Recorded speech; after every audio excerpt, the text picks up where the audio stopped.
Some said it was going to be Lando, some said it would be Oscar, some even said George, but nobody said it was going to be Max Verstappen, who quite literally set the circuit alight in qualifying. It was a hell of a day, a hell of a session, and there's a lot more questions coming out of this, which I don't think many people expected to be asking after Max Verstappen took pole position for the Japanese Grand Prix. I've got Tim Kraaij from GP Blog here to talk us through everything, another Dutch goat. Tim, talk me through this. How did Max pull this lap out of the bag? Because nobody was saying that Red Bull or Verstappen were going to be on pole position today. No, this was a stunning one and one of his best drives I think we've ever seen in a qualifying, especially. I think everyone after the qualifying, I think that is the best image that you can get. Of course, Christian is going to be positive about it. Of course, Helmut is going to be positive about it.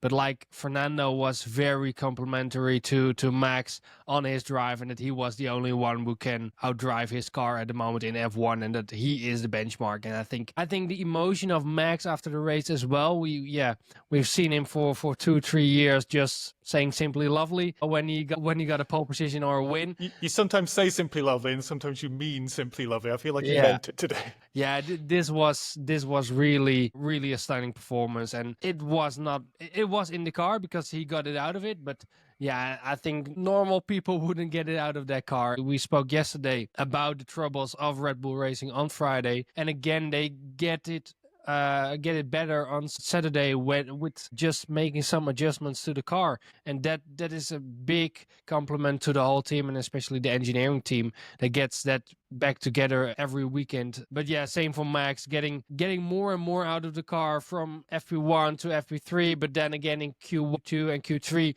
he does a little bit more every time he goes into that car. But are we at the point now, especially considering what we saw with Yuki and Liam in switched up cars for this round, Max could maybe do the same thing if he was in a racing bull? Yeah, I think what Max said after the session said a lot is that he was still not happy with the balance, and of course he's always a little bit critical about the balance, and he was speaking to Dutch press as well after the session in Japan, and he's still talking about the fact that the team has to sort things out, and he's like, yeah, if it's close, if we're close by, I'm confident that I can be the one to beat all the others, and especially when they're making mistakes.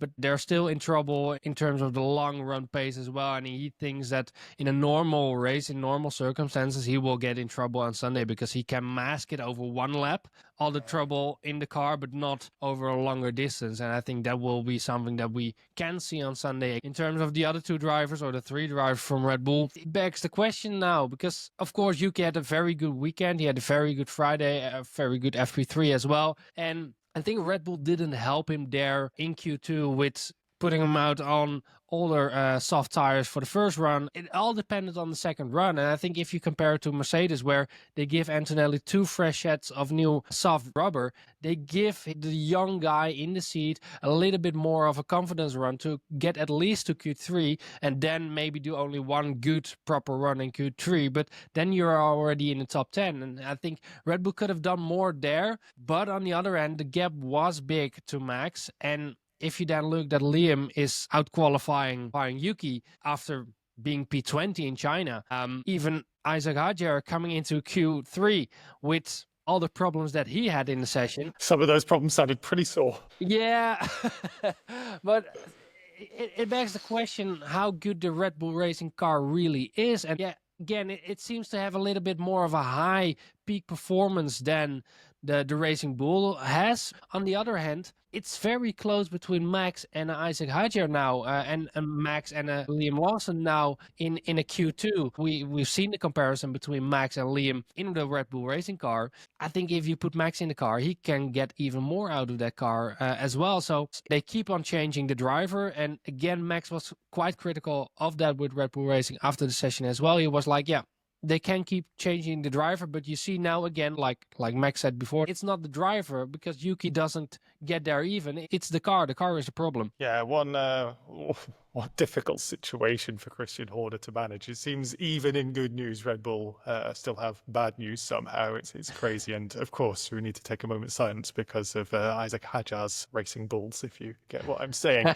But another moment's silence for McLaren as well, who I don't know if you want to say that they bottled it or Max just did so much better. It was so close in the end, the 10th covering the front three drivers. But you'd expect McLaren to be on pole position, if not getting a front row lockout, and they didn't. What happened? Yeah, I think this is the difference between a world-class driver, one of the greatest drivers of F1 ever, compared to two great drivers. Because Lando and Oscar are two great drivers, but for both, they had some scrappy laps in there, and that's something that you rarely see with Max. He's always there and building up the session up until the moment that it really matters. That's the point where a Lando and an Oscar time and time again make small errors. Lando on his first lap fully blown it. Oscar did a very good first lap, but then the second lap in the first sector he threw away 0.3 of a second. Then he came so close to pole even with that first sector. But yeah, if he had tied all the good sectors in one lap, he would have had pole, and the same counts for Lando Norris. And Lando was very complimentary to Max as well, to say, yeah, if someone does a lap like this, you have to applaud them. But I think the real emotion was there with Oscar, someone that isn't that emotional, we know, but he was disappointed because he knew what was possible there, and with the 0.3 he threw away, and he almost got there even with that error in the first sector. Yeah, I think he really felt that he bottled it in the first sector. Well, the race is tomorrow, and the McLarens do look like they have some race pace as well. And like you said, Max is talking about the papering over the cracks a little bit with a single lap pace.